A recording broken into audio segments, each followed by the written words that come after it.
מה אתה רוצה? מה אתה רוצה? אבא שמעון. אבא שמעון?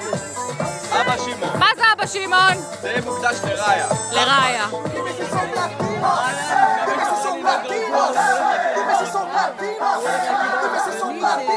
ראיה בחרי מקדיש לך את משהו שמעון. אבא שמעון.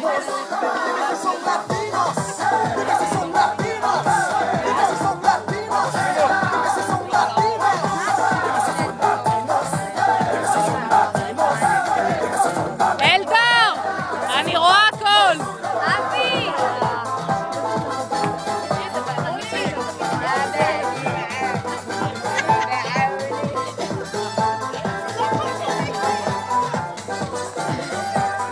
ועכשיו למיכל. התימני המספר 1 שלנו.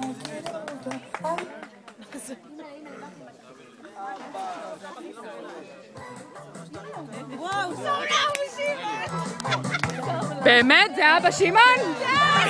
רציני? רגע, בחרי, אני רוצה לצלם אותך, רגע.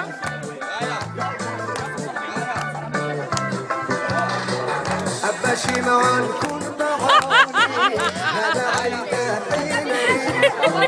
אבא שמעון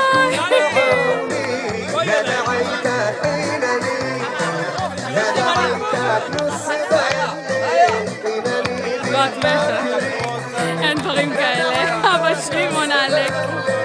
ראיה, מה דעתך על אבא שמעון? ומה דעתך על אבא שמעון? שזה שיר שמוקדש ליניב בחרי. כן? אחרי 3 שנים שהוא הופיע כל השנים בלימודים, מגיע לו שיר אחד. האמת שכן. אין מה לעשות. בחרי! בחרי! אתה יושב כל שיעור 3 שנים בכיתה, מגיע לך! מגיע לך! מגיע לו לחגוג. מגיע לו! למד. אפילו, את רוצה להגיד לך משהו? לגמרי! הרישום לקורסים, אני עשיתי לו. הוא לא יודע איזה... הוא מתחיל סמסטר, הוא לא יודע איזה קורסים. בכלל. עכשיו הוא בא אליי בטענות. לא, שיר פגז, תגידי. בחרי! איזה פקולטה אנחנו לומדים? אבא שמעון. היי גדול! אבא שמעון אוי, אני מתה. לא, זה המשפטנים שלכם. זה המשפטנים שלכם. אני לא מכירה את אבא שמעון. הוא לא